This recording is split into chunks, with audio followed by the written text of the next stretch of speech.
Come with me to a magical place where being labeled the Pork Queen is a compliment, where being nice is just a way of life, and where all leaders of the free world must pass through. Welcome to Iowa. Whether you're a current Iowan, an Iowa expat, or an Iowan at heart, this show is for you. This is the Iowa Podcast. Real Iowans, real talk, no drama. I'm Justin Brady. The town of Minden, Iowa really got it extremely bad with the storms we had on Friday. And so today, Mayor Kevin Zimmerman joins us via the telephone. Mayor Zimmerman, I don't know how to say this. I'm so sorry for what happened, but also thank you so much for giving your very tight timeline to all the listeners today. I really appreciate it. You bet. No problem. So our hearts Thank you for thinking about us. Yeah, our hearts go out to you, and we wanted to make sure to get the word out to the state to let people know how things are developing. Really, if you go digging down the internet rabbit hole, it's kind of top-level stuff, but I wanted to dig in a little bit and understand how you guys are recovering. Yeah, for those that don't know where Minden is, it's about 34 minutes northeast of Council Bluffs, and you got hit really hard with that tornado. I think it was Friday.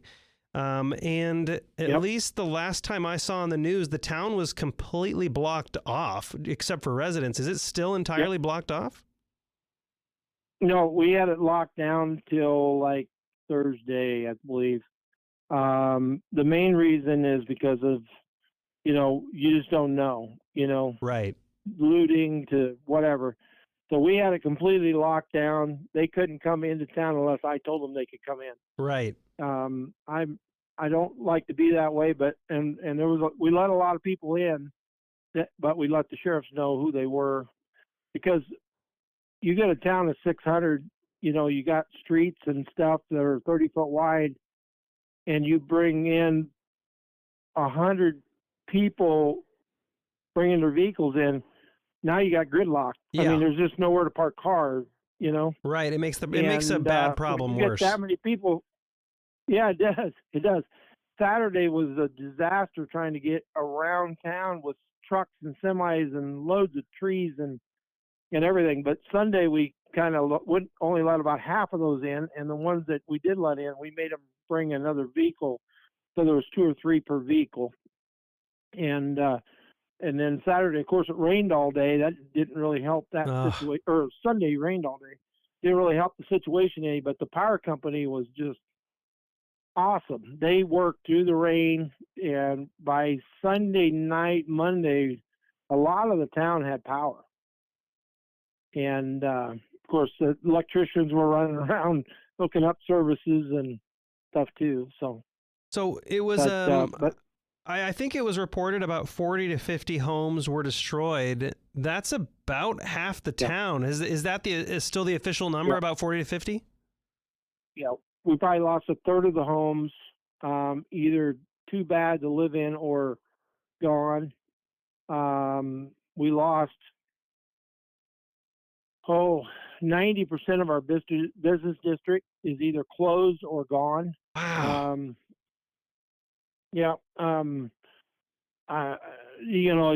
It's just mind-boggling, as a long-term. I mean, I've lived here my whole life, so it's just hard to believe, we fought through so many things and then one day, Right. But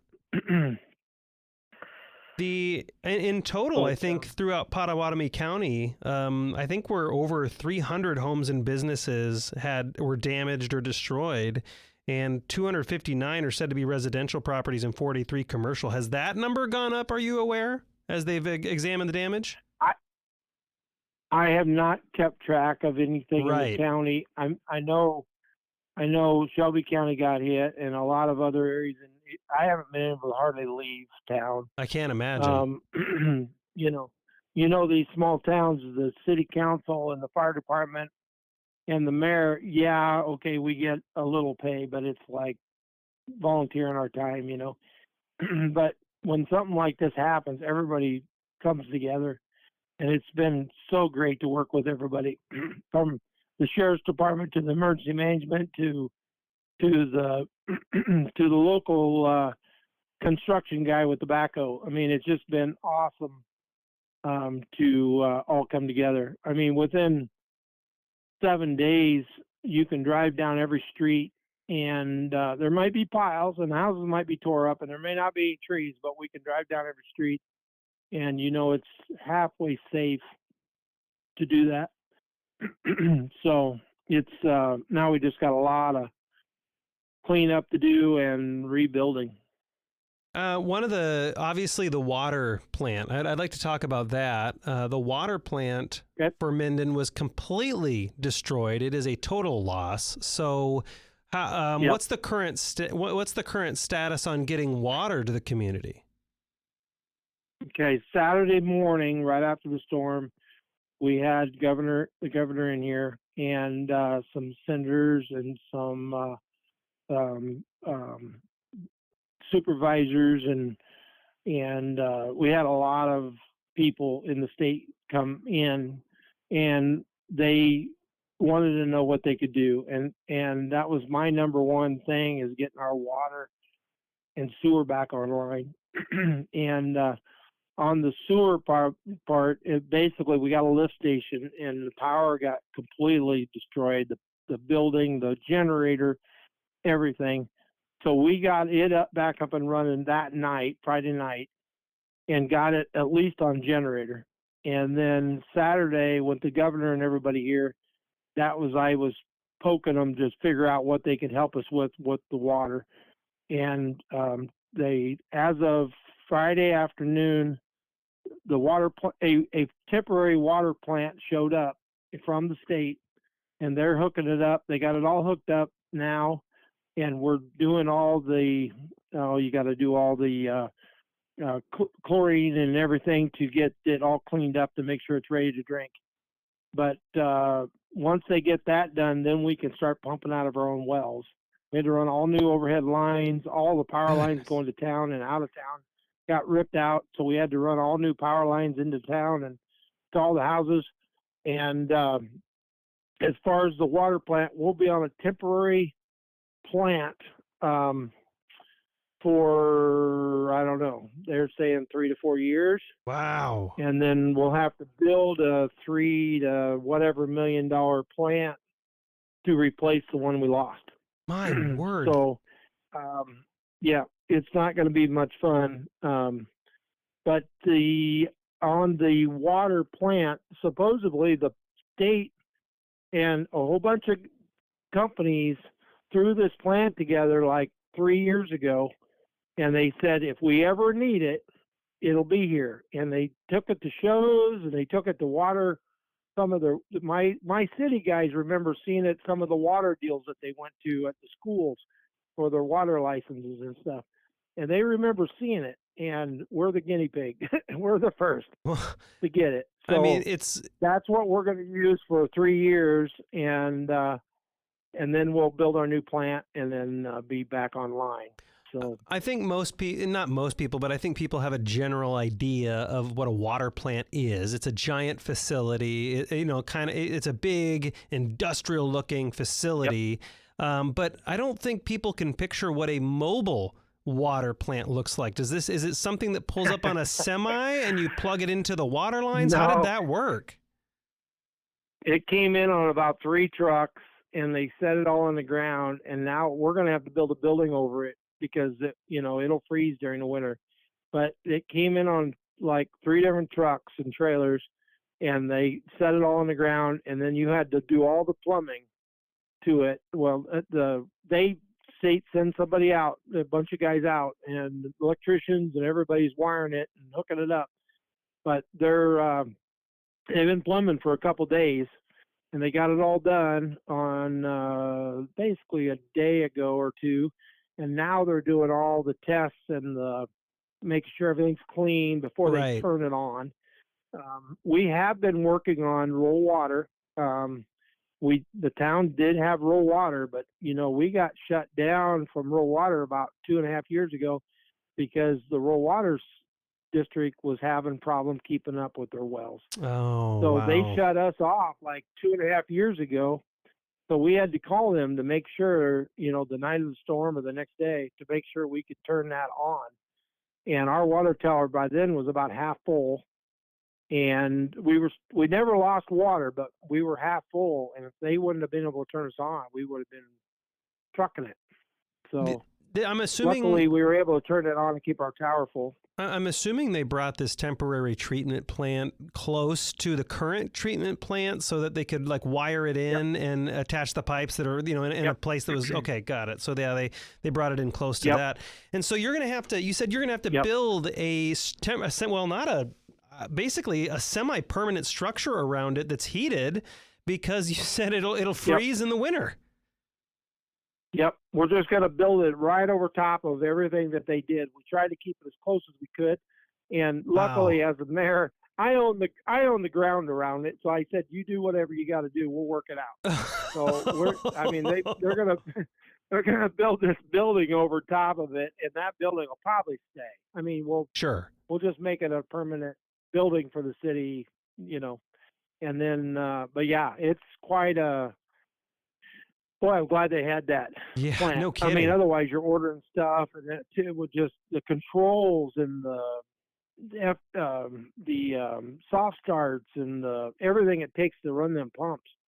It would have been just devastating and timely, Yeah. So we would have been trucking water and.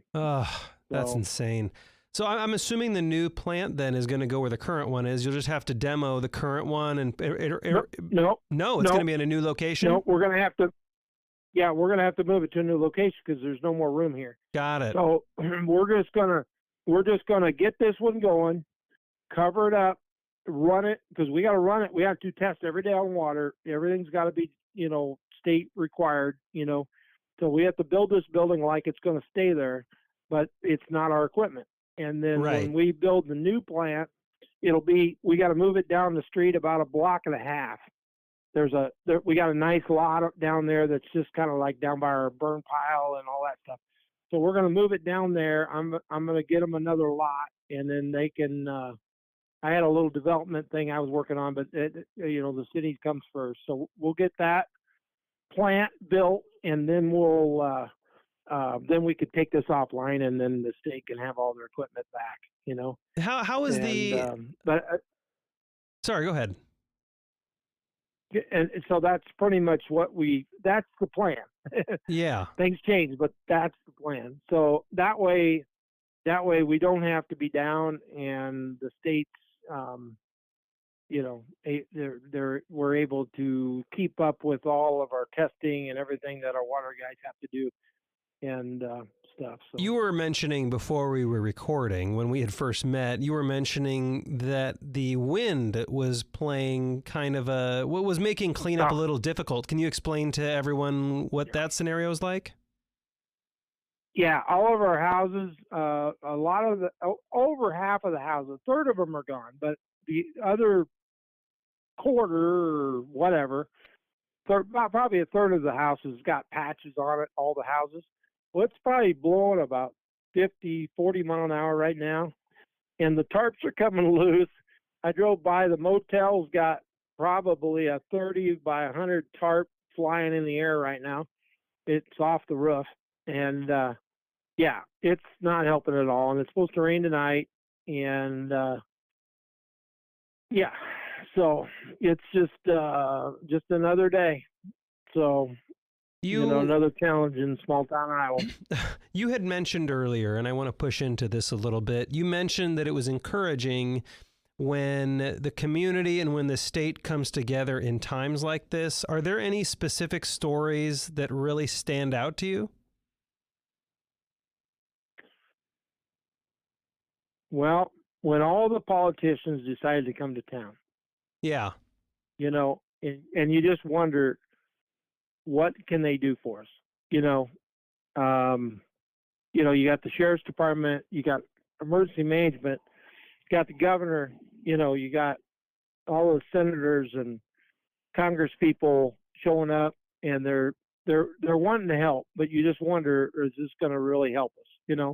Right. And I tell you what, everybody came together. I mean, we got a water plant within 5 days, you know, and it should be up and running probably tomorrow. Wow. And I mean, like I say, we're running off rural water, but we really shouldn't be because rural water is short of water anyway. So we're trying to be that good guy and say, here's your water back, you know. And then I've got all of our local towns, Shelby, Neola, Trainer, Manning, God, there's so many, Underwood, there's so many towns that have showed up with guys and help, you know, and I've had to call the sheriff and say, let them guys in, Right, you know. right. But they all came and they're helping us with power and water and all that, you know. All the water guys that showed up, the Bakers group, I don't remember all the names, so I hate to be that way. No, but that's okay. all It's the hard. groups that showed up that are helping us get our water plant up and running. And it's just, you know, we got 2 city guys and they're awesome. One of them is the fire chief, you know, Right. and it's just overwhelming for all of us. And to see these guys call and they not only ask what they can do, but they do it, you know. And the city council Bluff showed up with their street sweeper. Wow. I called them by 10 o'clock. They showed up and they were here. The city of Neola did the same thing. You know, they were picking up nails off the street. I know it sounds funny to a street sweeper, but you know, it's just the nails and the boards and the branches. Right. You know, you pick up the big ones, but the small ones are hard to grab. You know. Sure. And I mean, we got stuff everywhere. I mean, we had buildings that got ripped up on the south end of town those components ended up on the north end of town. Yeah. You know, it's just huge beams from buildings went 6 blocks into town. Right. You know, up into town. So, I mean, it was just crazy that only one died. Right. You know, and we had a couple injuries, cleanup injuries, but crazy that only one died. Yeah, you know? and our condolences to the Ring family for that fatality. That's absolutely excruciating. I know there's a, you know, Yep. Look, when you read about the damage, it's incredible that not more people were severely injured. Obviously, one death is way too many. But, you know, at least with this kind of damage, it's incredible that there weren't more injuries. It's just absolutely incredible. What right now are there just random Iowans stopping by and coming to town to try to help, or what's that? Is that a good thing? Is that a little too much that you guys can handle right now? What's that situation like? We're trying to, you know, like the football players, they wanted to come and help, and some other groups wanted to come help. And instead of them coming to Minden, we actually sent them down the road to help with the farmers clean their fields. Sure. I mean, they got crop either going in or needing to go in. So they actually went south and helped a bunch of the farmers south. Yesterday, a lot of our homeowners, we had a lot of the yards somewhat cleaned up. The wind's kind of blowing it back in the yards today, but we had most of the yards somewhat cleaned up to where you can at least mow. And, you know, the tree guys, I let about 3 tree companies that were local guys come in, and they just sawed for nothing. They all donated their time. I mean, we had truck drivers, farmers, construction guys. I mean, my own company had 10 guys over here. You know, we just all were volunteering and doing our thing because, you know, the town needed it, you know. Right. And now it isn't what we need today, it's what we need tomorrow. I mean, there's the ballpark. You know you're underinsured when you got something like this. So, I mean, if anybody wants to give, I mean, it's awesome that they do, but if anybody wants to give, we got a community foundation of Western Iowa, and it's under Minden, Iowa Recovery Fund, I believe it is. It's under the Oh shoot! We will. You don't have to. You don't have to recall it right now because I realize you've been going from point to point. But I will make sure to coordinate with you after the show, and we will definitely get that up on the website at iowapodcast.com. Yep. Just last question for you, Mayor Zimmerman, because I know this is difficult, and for those that are listening, you actually had to pull off the road to do this interview because you're en route to somewhere else because you're trying to deal with all this damage. My vehicle got damaged, but it's not so bad that it's not drivable. So I'm putting the vehicle in a shed in Neola. Goodness gracious. So at least I'll have it. Yeah. I'll have it. And, last question. I obviously really appreciate you making time for all the Iowa Podcast listeners. The last question for you is the housing issue. I know that there are centers set up by the Salvation Army and the Multi-Agency Resource Center in Minden at the United Church of Christ. But is everyone getting housing? Are we finding enough housing for anybody? And how are you doing that? Yeah, by Saturday, Sunday, I grabbed a girl off the street. I mean, it's a good friend of mine, but I grabbed her off, and she's as of today, she's our backup city clerk. But our city clerk lost her house. 2 of our council people aren't living in their house right now. So, wow. I mean, I got quite a few that are displaced. But Lauren she stepped up. She said she'd do it. I said, I need to know where all of my people are. So, sorry. It's okay.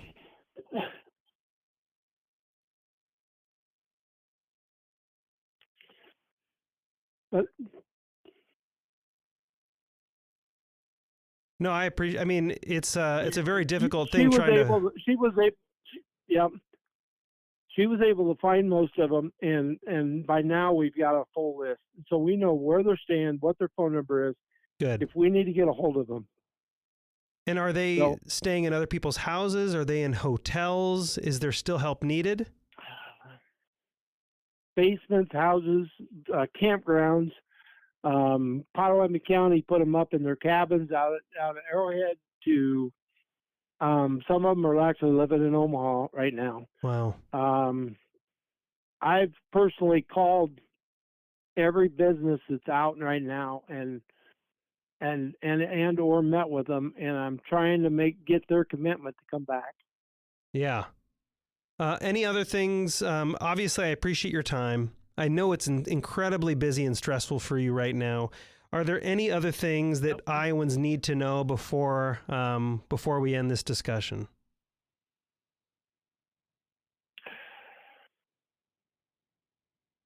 I would say keep praying, and don't forget about us. Absolutely. It's going to take a long time to rebuild. Yeah, I mean, it's going to take, as you said earlier, 3 to 4 years just to get your own water treatment plant up and running, which is incredible. I can't even understand when I read a third, nearly a half of the entire town was wiped out. It's beyond my comprehension to understand what that does to a community and the hard road ahead. Yep. So, we will definitely, for those listening, we will definitely be getting that exact link and contact information so that if people have resources to spare, they can send them your way. Yes, sounds great.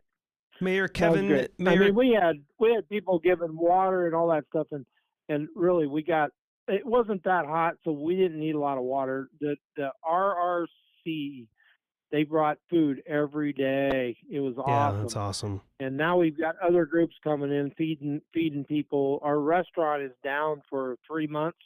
Oh my gosh. He's going to be down. So we're going to have to either rely on these donations and people making hamburgers and stuff, or leave town to eat, Right. So, It's awesome. Mayor Kevin Zimmerman, the mayor of Minden, Iowa, thank you so very much for spending time with me and all our listeners today. I really appreciate it, and I know they do too. Thank you. And to my fellow Iowans, Iowa expats, and Iowans at heart, thanks for listening and subscribing to the Iowa Podcast.